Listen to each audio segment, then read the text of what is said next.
देखिए, नवी मुंबई की रहने वाली 20 साल की यश्री शिंदे का हत्यारा अभी भी पुलिस की गिरफ्त से दूर है।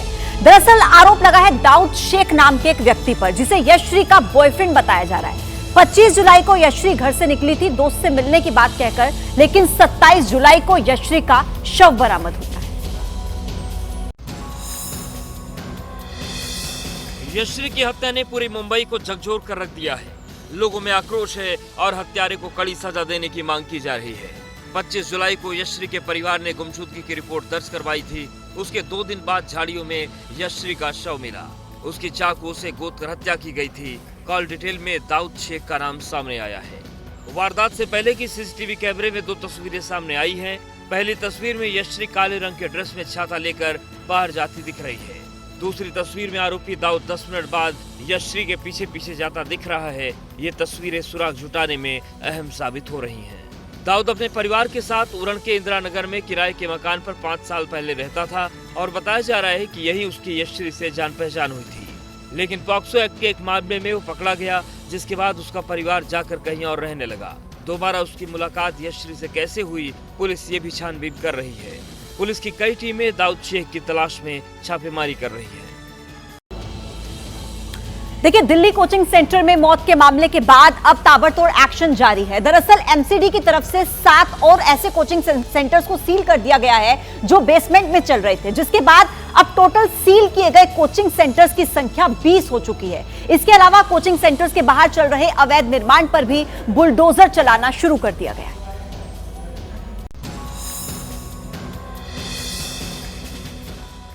दिल्ली के old Rajendra Nagar coaching centre हादसे के बाद एक्शन का दायरा दिल्ली के दूसरे हिस्सों तक बढ़ने लगा है। एमसीडी ने अब तक कुल 20 बेसमेंट सील किए।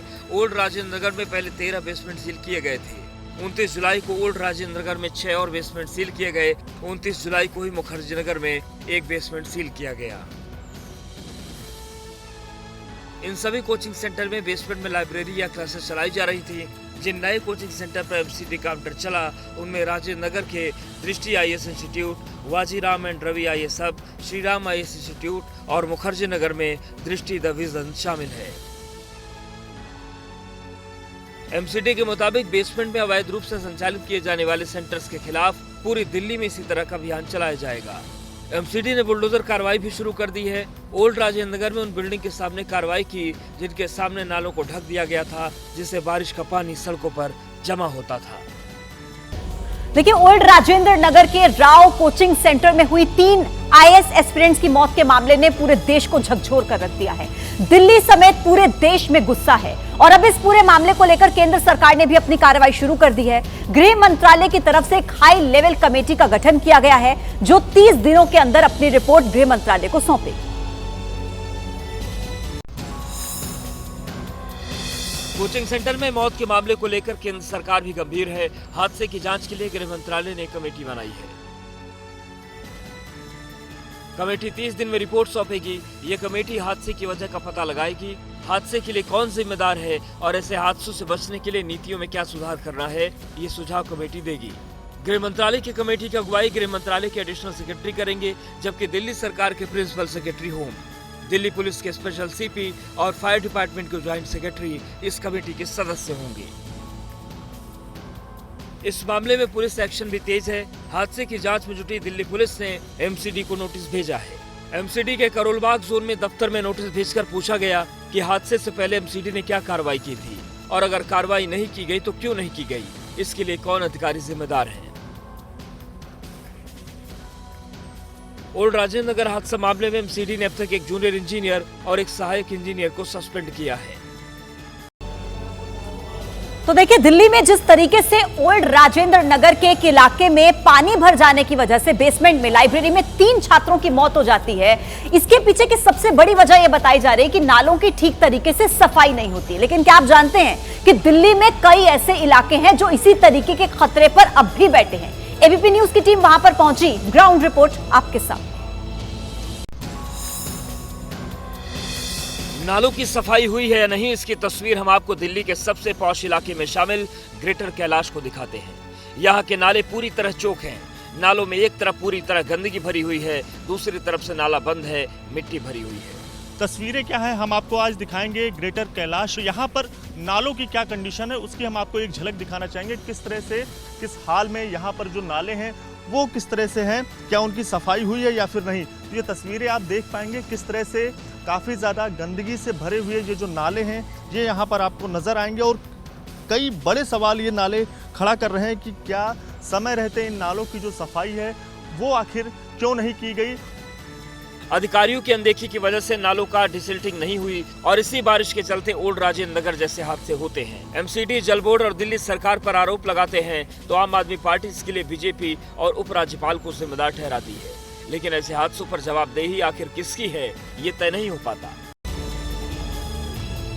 अब देखिए, कोचिंग सेंटर के इस हादसे को लेकर सियासत भी लगातार जारी है। जहां संसद परिसर के भीतर आम आदमी पार्टी के सांसद प्रोटेस्ट करते नजर आएंगे तो दूसरी तरफ बीजेपी के सांसद भी राजघाट पर प्रोटेस्ट करते दिखेंगे। लेकिन दूसरी तरफ छात्रों का भी विरोध प्रदर्शन लगातार जारी है। आईएएस कोचिंग सेंटर में हुए हादसे के बाद सियासत और प्रदर्शन का दौर जारी है। बीजेपी और आम आदमी पार्टी की वार पलटवार के साथ ही सैकड़ों प्रतियोगी छात्र भी सड़कों पर उतरकर न्याय की गुहार लगा रहे हैं। ओल्ड राजेंद्र नगर हादसे को लेकर आज सुबह संसद परिसर में आम आदमी पार्टी के सांसद प्रदर्शन करेंगे। दिल्ली बीजेपी आज भी प्रदेश अध्यक्ष वीरेंद्र सचदेवा की अगुवाई में प्रोटेस्ट करेगी और केजरीवाल सरकार के इस्तीफे की मांग को लेकर राजघाट के सामने धरना प्रदर्शन करेगी। पूरी की पूरी सरकार सिर्फ एक ही विषय पर केंद्रित रहती है कि अरविंद केजरीवाल का शुगर लेवल कितना है। अगर इन्होंने ईमानदारी से काम किया होता आज राजेंद्र नगर में ये हादसा नहीं होता। दिल्ली की जनता के लिए अगर काम नहीं करोगे तो बख्शे नहीं जाओगे। केंद्र साहब के दफ्तर से एक कड़ा एक्शन लिया जाए और वो कब होगा, जब इन विभागों के ऊपर बैठे हुए लोगों की जवाबदेही तय हो। इतने बड़े हादसे की जिम्मेदारी लेने के बजाय सियासी दल एक दूसरे पर आरोप मढ़ने का खेल खेल रहे हैं। पूरे सिस्टम पर आम छात्रों का गुस्सा बुरी तरीके से उबल रहा है। एलजी विनय कुमार सक्सेना हादसे की जगह पहुंचे तो उन्हें जबरदस्त विरोध झेलना पड़ा। देखिए, यूपी विधानसभा के मॉनसून सत्र का आज दूसरा दिन है और इसमें योगी सरकार अनुपूरक बजट पेश करेगी और इसके लिए सेशन से पहले मुख्यमंत्री योगी आदित्यनाथ की तरफ से कैबिनेट बैठक भी बुलाई गई। लेकिन मॉनसून सत्र के पहले दिन यानी कि बीते कल जहां लव जिहाद को लेकर एक कड़ा कानून लाया गया, संशोधन बिल पेश किया गया जिसमें और कड़ी सजा और ज्यादा जुर्माने का प्रावधान किया गया। मॉनसून सत्र का आज दूसरा दिन है। आज विधानसभा में वित्त मंत्री सुरेश खन्ना अनुपूरक बजट पेश करेंगे जिसके लिए सीएम ने सुबह 9:30 बजे अहम बैठक बुलाई। योगी आदित्यनाथ ने अपने आवास पर कैबिनेट की बैठक बुलाई है। बैठक में दोनों डिप्टी सीएम भी शामिल होंगे। अनुपूरक बजट के जरिए उपचुनाव साधने की कोशिश हो सकती है जिसकी झलक पहले ही दिन दिखी जब योगी सरकार ने लव जिहाद के खिलाफ यूपी विधि विरुद्ध धर्म सब परिवर्तन प्रतिषेध संशोधन विधेयक 2024 पेश किया जिसमें कई अपराधों के लिए सजा बढ़ाने का प्रावधान किया गया है। विधेयक में लव जिहाद के लिए आजीवन जेल की सजा का प्रावधान है। धर्म परिवर्तन के लिए फंडिंग को भी अपराध के दायरे में लाया गया है। अवैध धर्म परिवर्तन के लिए विदेशी फंडिंग पर 7 से 14 साल जेल और 10 लाख रुपए के जुर्माने का प्रावधान है। अवैध धर्म परिवर्तन के लिए नाबालिग महिला या किसी व्यक्ति की तस्करी पर 20 साल से आजीवन कारावास और जुर्माने का प्रावधान है। धर्म परिवर्तन की घटनाओं की सूचना देने वालों का दायरा भी बढ़ाने का प्रस्ताव किया गया है। और देखिए, इस वक्त की बड़ी खबर आप तक पहुंचा रहे हैं। यश्री हत्याकांड को लेकर आरोपी दाऊद शेख को पुलिस ने गिरफ्तार कर लिया है और ये जो गिरफ्तारी है ये कर्नाटक से हुई है और पुलिस अब दाऊद शेख को कर्नाटक से नवी मुंबई लेकर आ रही है जहां इस पूरे मामले में आरोपी दाऊद शेख को बताया जा रहा है। सीसीटीवी फुटेज भी सामने आए। एबीपी न्यूज ने आपके सामने वो सीसीटीवी फुटेज भी रखे जब जो दाऊद शेख है वो यश्री का पीछा करता हुआ नजर आ रहा था। दरअसल 25 जुलाई को यश्री ये कहकर घर से निकली थी कि वो अपने दोस्त से मिलने जा रही है, लेकिन 27 जुलाई को उसका शव बरामद होता है। परिवार वाले आरोप लगा रहे थे दाऊद शेख नाम के व्यक्ति पर और अब पुलिस ने इसे गिरफ्तार कर लिया है। गिरफ्तारी कर्नाटक से हुई है, उसे नवी मुंबई अब लाया जा रहा है। हमारे साथ इस खबर पर ज्यादा जानकारी के साथ नम्रता दुबे इस वक्त सीधे कनेक्टेड है। नम्रता, ये पुलिस के हाथ एक बहुत बड़ी कामयाबी लगी है कि दाऊद शेख को कर्नाटक से गिरफ्तार कर लिया गया है, यानी कि इस मामले का पूरा सच जैसा कि परिवार वाले आरोप लगा रहे थे दाऊद शेख पर वो सबके सामने आने वाला है। नम्रता जी बिल्कुल, ये बहुत बड़ी अपडेट है। यशस्वी शिंदे के केस में दाऊद शेख को कर्नाटक से गिरफ्तार किया गया है। कर्नाटक के शाहपुर में गुलबर्ग से गिरफ्तार किया गया है। बीती रात ये जो उड़न पुलिस है उनकी तरफ से कार्रवाई की गई है। इसके पहले मोहसिन शेख को जो है वो उरण पुलिस ने हिरासत में लिया था, जिसे लगातार कल दोपहर से पूछताछ जारी थी। और उसके बाद अब उरण पुलिस के हाथ दाऊद शेख लगा है। दाऊद शेख पर बड़ा आरोप है, 2019 में पॉक्सो के तहत मामला भी दर्ज करवाया गया था। और आखिरी कॉल है वो दाऊद शेख के साथ थी। यशस्वी शिंदे की एबीपी न्यूज ने एक्सक्लूसिव फुटेज दिखाया था, उसमें भी देख पा रहे हैं कि जब 25 जुलाई को यशस्वी गायब हुई थी तब उसके पीछे जो है दाऊद शेख चलता हुआ सीसीटीवी फुटेज में दिखाई दे रहा है। जिसके बाद इस पूरे मामले में बहुत बड़ा अपडेट आया है। दाऊद शेख गिरफ्तार किया गया है। अब उसे मुंबई लाया जाएगा, जहां पर कोर्ट में पेश किया जाएगा और आगे की कस्टडी ली जाएगी, पूछताछ की जाएगी, क्योंकि बहुत बेरहमी से यशस्वी शिंदे जो 22 साल की लड़की है उसकी हत्या की गई थी। अब हत्या के पीछे वजह क्या है, 5 साल इंतजार क्यों किया गया, बदला लेने की कैसे कोशिश की गई, बेरहमी से जो हत्या की गई उसके पीछे क्या वजह थी, क्या उसके पहले उसको कहीं रखा गया था, क्योंकि यशस्वी शिंदे के शरीर पर बहुत ज्यादा जख्मों के निशान थे। प्राइवेट पार्ट पर जो है हमला किया गया था, साथ ही हाथ पैर जो है वो तक तोड़े गए थे, जो पोस्टमार्टम रिपोर्ट में खुलासा हुआ है। तो इन तमाम चीजों के जो तमाम सवाल है उसके जवाब जो है वो मिलेंगे। उरण पुलिस की तरफ से कोशिश है कि दाऊद शेख को जब उरण लाया जाए तो पूरी सिक्योरिटी के साथ लाया जाए, क्योंकि उरण में जो है हिंदू संगठन के अलावा जो कुछ कई और संगठन है वो लगातार पुलिस स्टेशन का घेराव कर रहे हैं, आंदोलन कर रहे हैं। तो इन तमाम चीजों को ध्यान में रखते कुल हुए मिलाकर पुलिस के हाथ बड़ी कामयाबी, दाऊद शेख कर्नाटक से गिरफ्तार, नवी मुंबई पुलिस लेकर आ रही है। नमस्ते भारत देख रहे हैं और इस वक्त की बड़ी खबर आपको बताएं। नवी मुंबई यशश्री हत्याकांड पर एक ताजा अपडेट आई है। आरोपी दाऊद शेख गिरफ्तार। पुलिस ने दाऊद शेख को कर्नाटक से गिरफ्तार किया है। फरार बताया जा रहा था, अब इसके गिरफ्तारी की बड़ी खबर मिल रही है। कर्नाटक से नवी मुंबई लेकर के आ रही है पुलिस। ट्रेन हादसे से जुड़ी एक बड़ी खबर आपके सामने, क्या अपडेट है ट्रेन हादसे से जुड़ा। झारखंड ट्रेन हादसा जो करीब रात को 3:30 बजे हुआ, 2 लोगों की मौत। पीटीआई के हवाले से खबर, 2 लोगों की मौत हो गई है। ट्रेन हादसे में 20 लोगों के घायल होने की भी जानकारी है।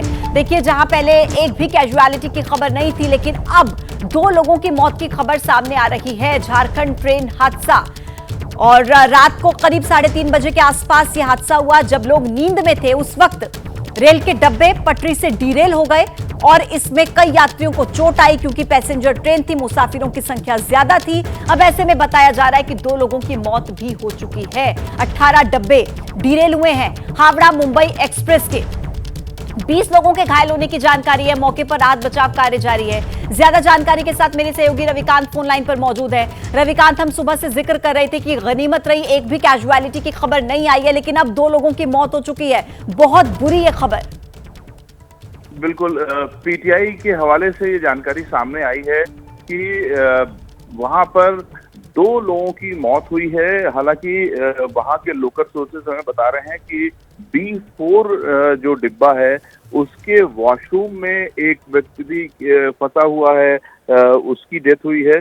और एक व्यक्ति की जो डेड बॉडी है वो रिकवर कर ली गई है और एक व्यक्ति की डेड बॉडी वॉशरूम में फंसी हुई है। तो जो लोकल सोर्सेज हैं उनसे भी ऐसा पता लग रहा है और एजेंसी पीटीआई ने भी रिपोर्ट किया है कि 2 लोगों की मौत हो गई है, जो कि बेहद दर्दनाक है।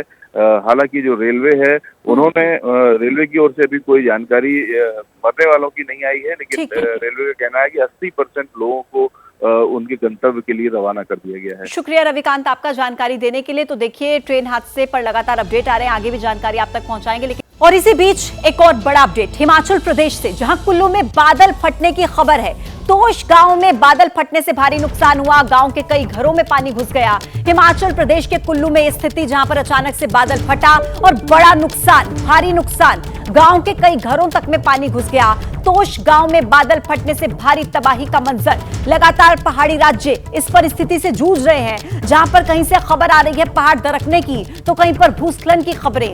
मलबे से लोगों के जीवन अस्त व्यस्त हो चुके हैं। और अब एक बार फिर से हिमाचल प्रदेश के ही कुल्लू से खबर है, जहां पर बादल फटा। तोश गांव में घटना घटी, जहां बादल फटा और भारी नुकसान, गांव के कई घर जहां पर पानी घुस गया और भारी नुकसान की जानकारी मिल रही है। घरों को नुकसान पहुंचा है, क्षति हुई है। हमारे साथ जगविंदर पटियाल जी इस वक्त फोन लाइन पर मौजूद हैं। जगविंदर जी, लगातार इस तरीके की खबरें हिमाचल प्रदेश से सामने आ रही हैं और अब बादल फटने से भारी नुकसान कुल्लू जिले में, क्या जानकारी? देखिए, कुल्लू का तोश इलाका है, ये हिल स्टेशन के तौर पर जाना जाता है। और दूसरा, ये जो पार्वती वैली है उसके साथ लगता हुआ इलाका है। यहाँ पर रात 3 बजे एक बादल फटने की घटना हुई है और पानी जो है वो तोश गांव के अंदर घुस गया, कई घरों को नुकसान पहुंचा है। बड़ी बड़ी चट्टानें घरों के आसपास आकर जमा हो गई हैं पानी के बहाव में जो आई थी। और साथ ही वहाँ पर कुछ होम स्टे थे, कुछ घरेलू वहाँ पर इलाके थे, उन तमाम जगहों को काफी नुकसान हुआ है। लेकिन फिलहाल कहा जा रहा है कि कोई जानी नुकसान नहीं हुआ है। जिला प्रशासन वहाँ पहुंच रहा है। और जो मेरी अभी वहाँ के ग्रामीण लोगों से बात हुई है, गाँव के प्रधान का ये कहना था कि रात 3 बजे जब सब लोग सो रहे थे तभी ये सैलाब आया। अभी इस बात को लेकर प्रशासन को सूचित किया गया है, लेकिन बाकी कितना कुछ नुकसान है इसकी असेसमेंट जारी है। लेकिन हिमाचल में जब भी मानसून का सीजन आता है तो इस तरह की घटनाएं होती हैं, अक्सर होती हैं। लेकिन ये एक बड़ा जो क्लाइमेट चेंज को देखते हुए माना जा रहा है कि उसका असर है। और फिलहाल वहाँ गांव में काफी सारे लोग जमा हैं। जिला प्रशासन के आने के बाद आगे की कार्रवाई जो है वो शुरू होगी। अगर बचाव की कहीं जरूरत होगी या रास्ते वगैरह खोलने की जरूरत होगी वो किया जाएगा। एक आखिरी बात ये कि जो कुल्लू से तोश का संपर्क है वो कट गया है और यहाँ इस गांव को तोश गांव को जोड़ने वाला जो एक पुल था जो गांव को सड़क से कनेक्ट करता था वो पुल भी बह गया है इस बादल फटने से आए पानी के कारण। ये बहुत बड़ी समस्या है। जगविंदर जी, बहुत धन्यवाद आपका अपडेट्स पहुंचाने के लिए। तो देखिए, तोश गांव का जो संपर्क है वो कुल्लू जिले से टूट चुका है, संपर्क पूरे तरीके से बाधित है। अब ऐसे में जो परिस्थिति वहां पर पैदा हुई है वहां आसपास के लोगों के लिए बड़ी समस्या के रूप में सामने आ रही है।